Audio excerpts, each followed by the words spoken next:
Welcome to the CyberJA podcast, the place where we discuss all things cybersecurity and GRC.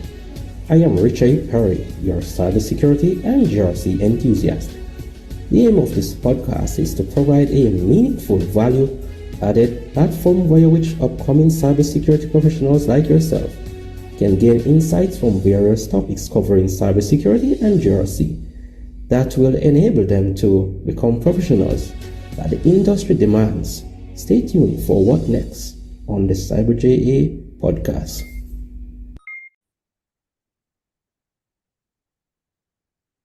Today on CyberJA, we are joined by Desmond Durrant, a cybersecurity professional and leading computer science voice on LinkedIn. Desmond, welcome to CyberJA. Thank you, Barry. Great. And for sure, we're definitely looking forward to all that you have to share with the community, and especially for those who are trying to grow their cybersecurity skill set. We're always looking for people who are able to add value to us, to share the challenges, ways in which they were able to overcome these challenges, and their overall cybersecurity growth along the way.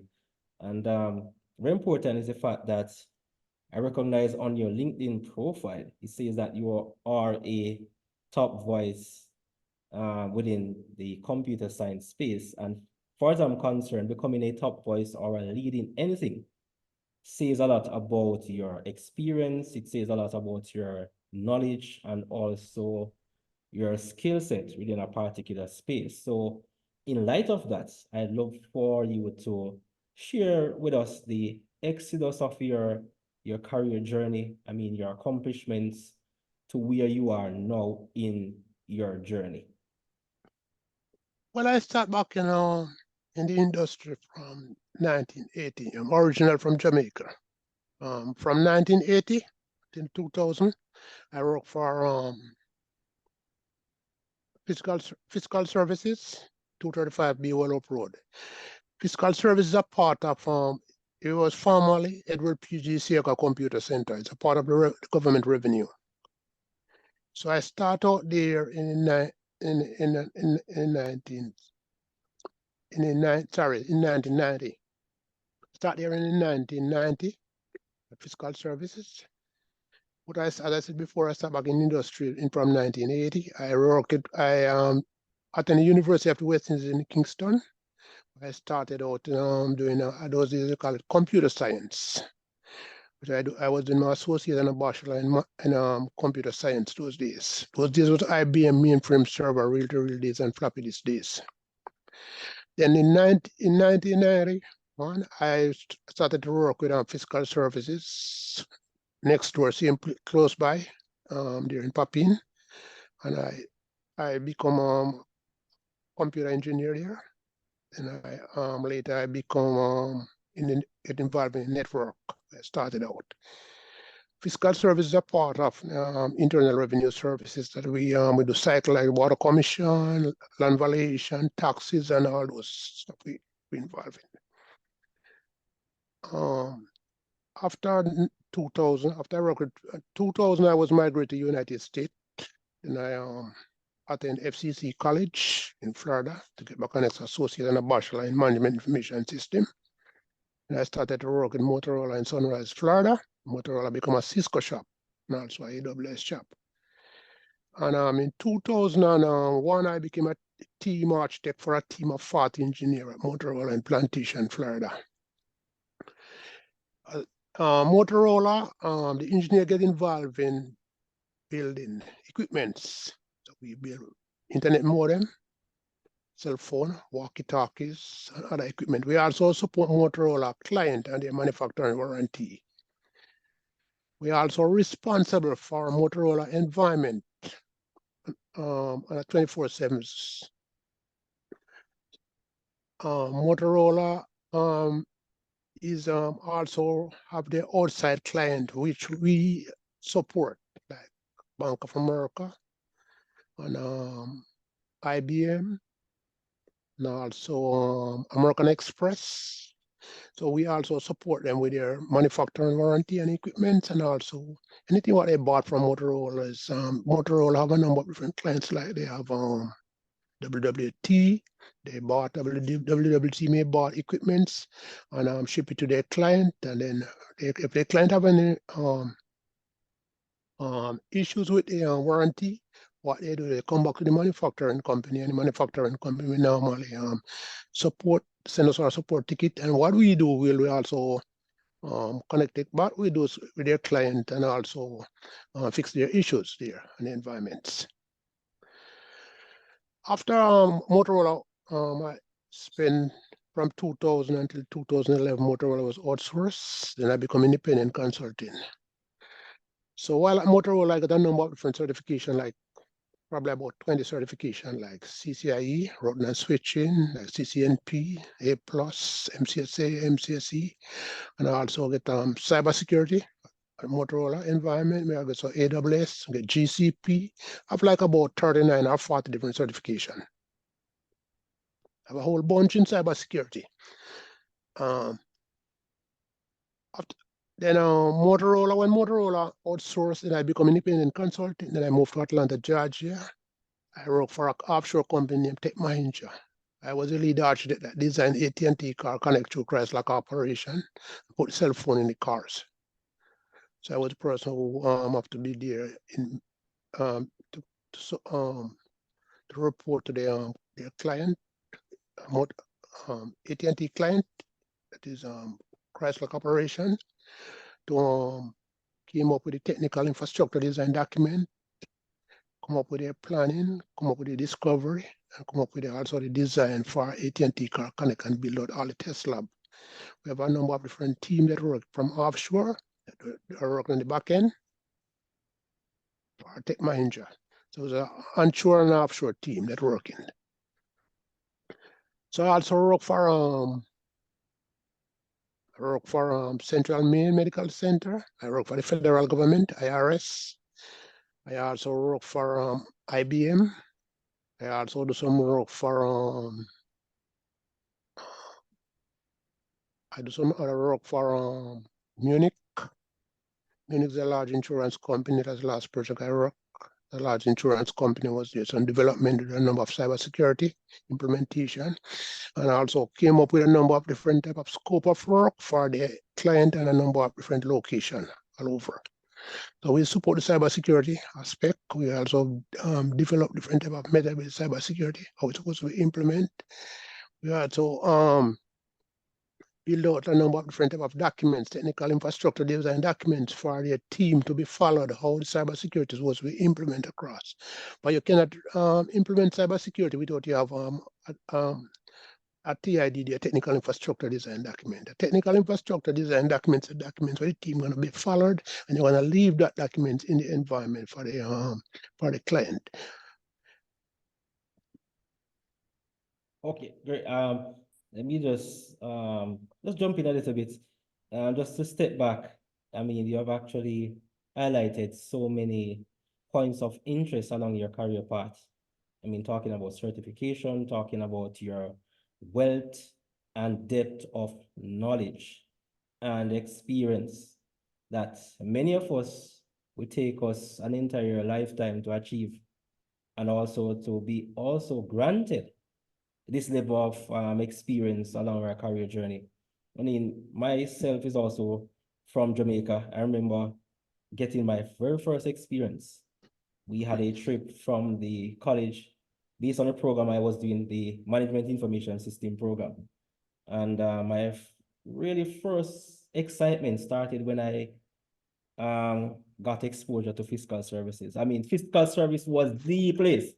Yeah, you normally name Edward PGC Aga Computer Center. Yes, that was the original name, 235 Bewell Road.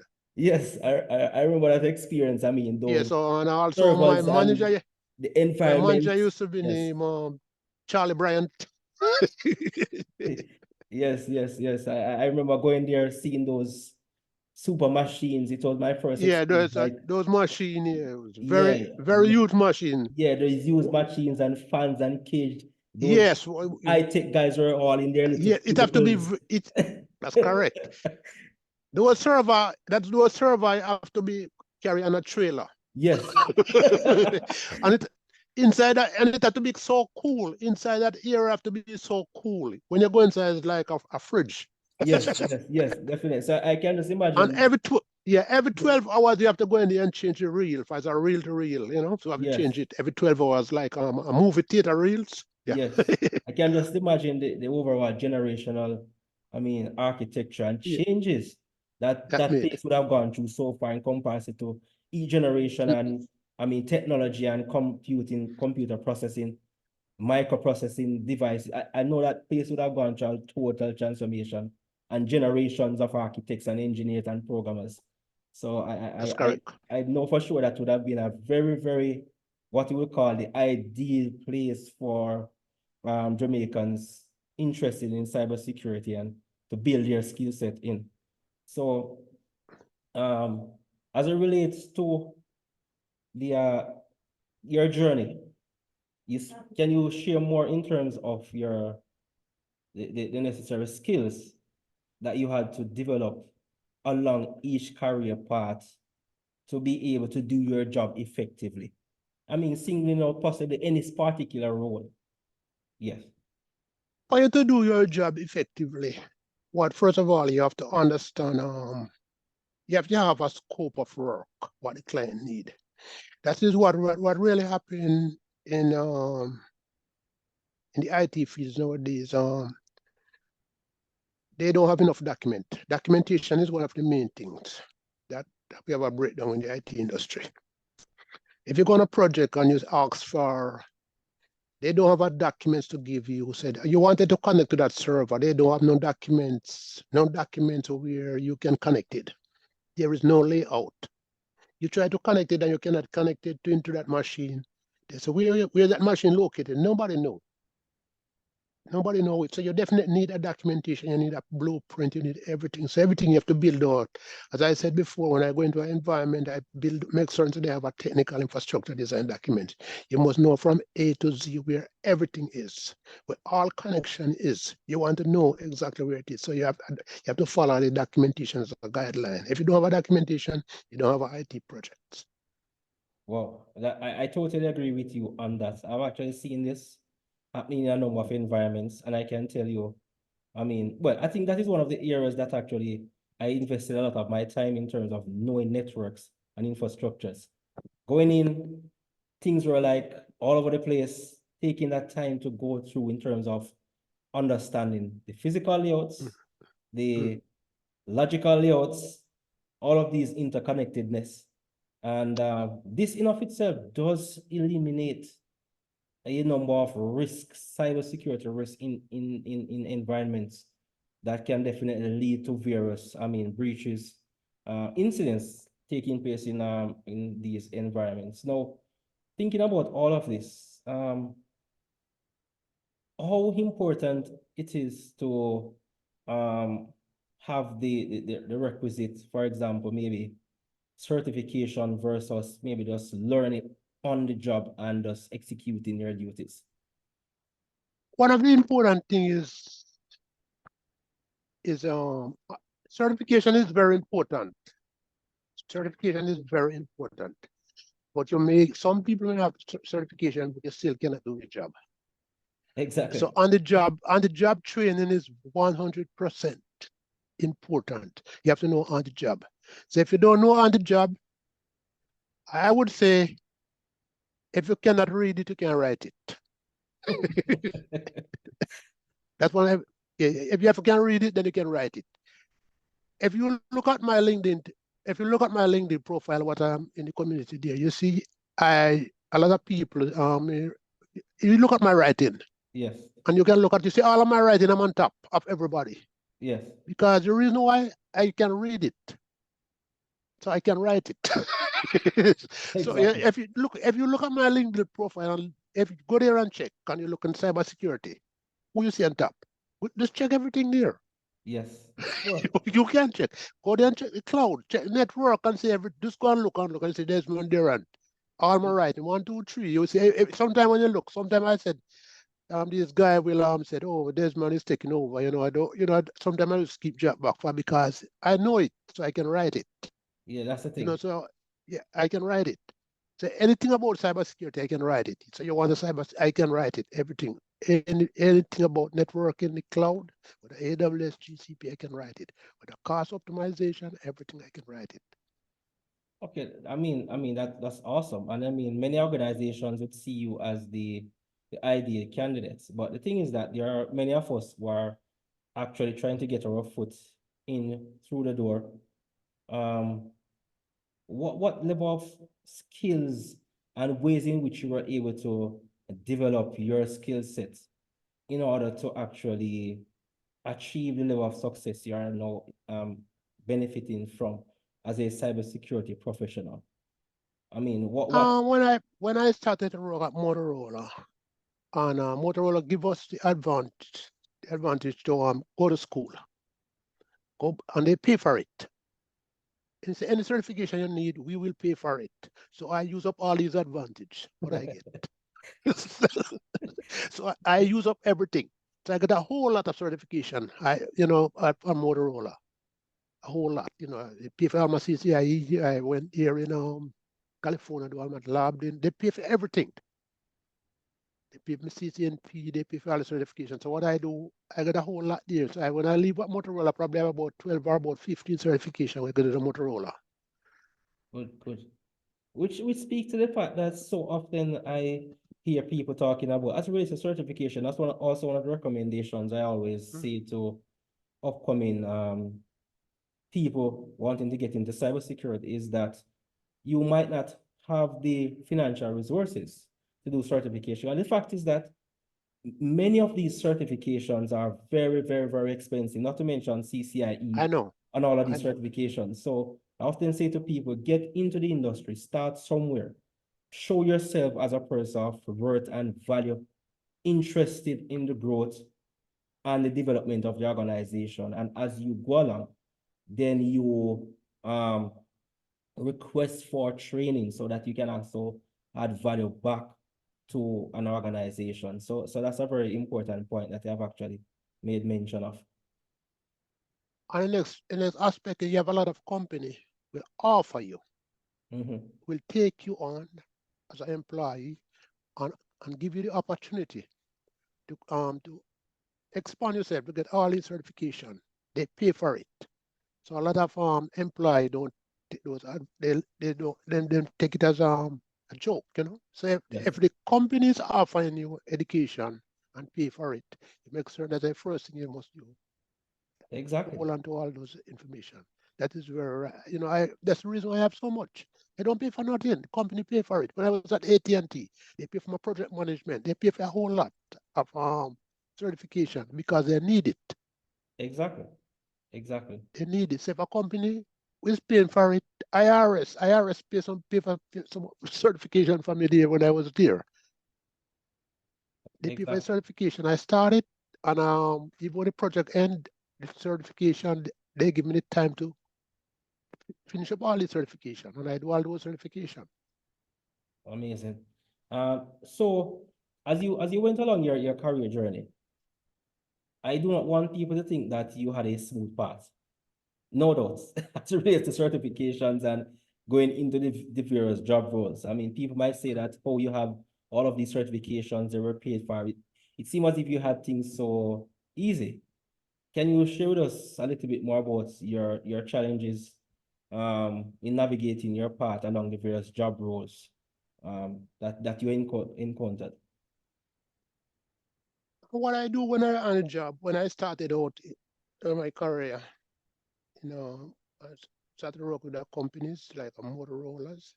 What I do, I show advance as a leadership to make if you have to show advance as a leadership, and you have to make certain you promote yourself to make the client see your quality, what you can produce for the environments. So if the client give you, say, Motorola, they give us, say, oh, this is a project, we wanted this project to be complete. And you can get that project complete smoothly Mm-hmm. without, and when they ask you what is the ETA, you give them the ETA and say, oh, Desmond was on time. I try to make sure that we arrive before, the ETA was on time.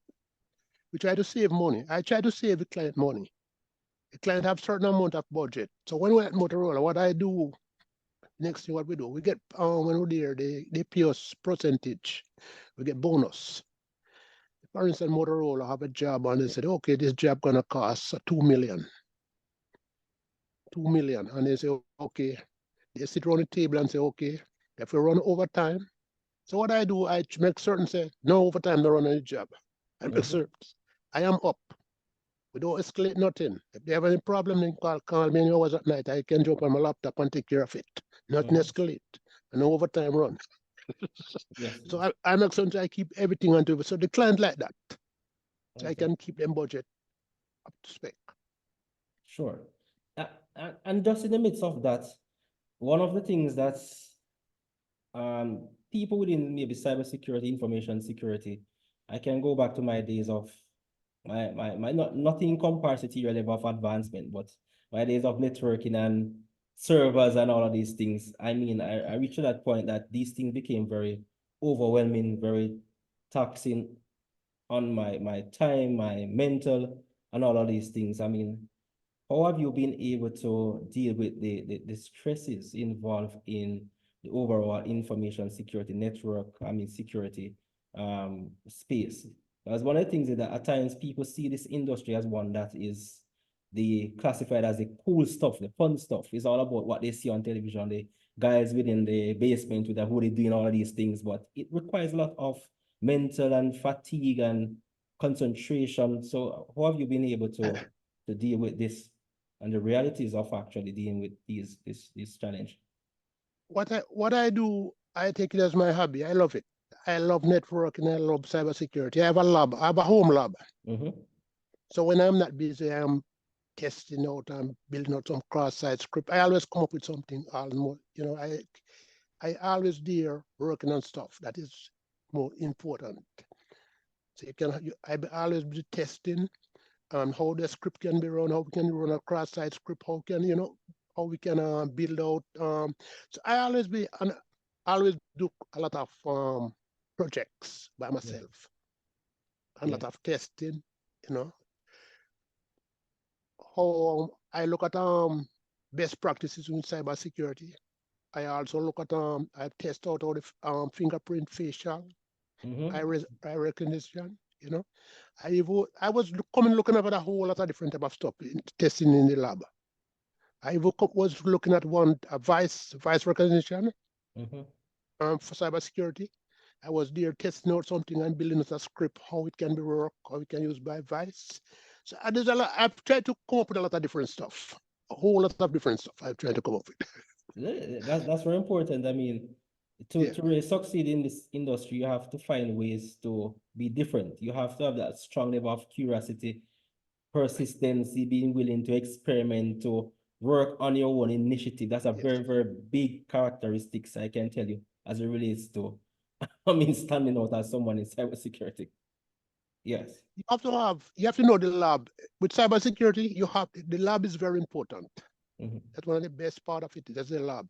If you don't, just like network CCIE, you have the network part and you have the lab part of it. Yes. You have the lab and you have the written. So you have to do the two part of tests to get the whole RNS certification. So I love the lab, and so I can build my own lab from scratch. I build my own lab and test all it to be implemented across environments. Yeah, that's super important. No, this very last question. So far, you must have been around maybe other engineers, other managers. I mean, recommendations or advice that you have received back then or now that have actually enabled you to excel in your career to where you are now, that you would want to share with someone else? The important thing is punctuality. It's one of the important things. You have to be a team player. You have to be a team player, and you must always respect your co-workers. or the person that work on you. Respectful is one of the most important things. If you have to get along well with your team, you have to make sure that you share documentation. You have to do a lot of documentation, a lot of presentation, a lot of session with the team. If you're gonna implement a project, either the guy know it yes or no, the person know it yes or no, what you have to do a documentation, do a presentation, and you do a session with the team. Share, if we're gonna do a migration, I'm just giving you an example, if we're gonna do a migration, what you have to do, you build out a migration roadmap. You have a migration roadmap, step by step, high level technical infrastructure design, high level migration roadmap. What you have to do, you may have people offshore, you have to set up time with everybody, share screen with the team, present it out, send them a copy of the high level documents, how it's supposed to be implemented, build out a TIDD with guidelines, step by step, how the migration, step how to be implemented across environments. And what you have to do, you have to create a scenario to roll back, give them a scenario just in case if they run into any issues, how to take care of it. That means they have this document as a guideline before they started the project. The reason why you do this, you don't want when you do a cut over you do a cut over, everything migration is complete, and you're going to do a cut over. And when you do a cut over, you have 20,000 hours go down the drain because one person do a bad script and that script fail. And all these and all these hours. So now you're gonna talk to your boss about it. I've had some experiences and nightmares about migrations and system. I don't even want to. That's a different rabbit hole right now, to be honest. What you have said is actually a very valid point. So yes, yeah, definitely. I yeah, mean, so that is more that's what is going on right nowadays. You know, what I get into the industry, and when I get in the industry, I find out that there is, I start to change it around, and let them know. So we need to do this, we need to do that, and they love it. They love what I said. I said it's a documentation, presentation, and session. We need to have that. When I go into an environment and I look at the environment, I went to AT&T. AT&T, I've been to Alpharetta office. I read a 675 P Street and the corporate office, and said, Desmond, we need this to be done. Now, there is no document. I said, where does it sit? They don't know. Where this, nobody know nothing, where nothing. I said, no documentation. Between Alpharetta, Peace Street City, drive up and down over the whole place to find out where all these network connected. There is nobody know nothing. Some of them connect in Asia. And they say it's in the US. Nobody have no documentation. That's super important. I mean, there's one we could go on and on. There are so many areas that we could explore in. I mean, based on your overall wealth of knowledge. I mean, you're someone that people can definitely reference. And guys, I strongly recommend that you connect with Desmond, check out his profile, his write-ups, and his expert levels of knowledge if you really want to excel in the technical area of cybersecurity. So Desmond, it was a pleasure having this conversation with you. And I definitely look forward to future, conversations and collaborations in the near future. All right, thank you. You're welcome. Great. And I definitely look forward to future conversations. So everyone stay tuned, stay connected for all future recordings on the Cyber JA podcast. All right, thank you very much. Goodbye.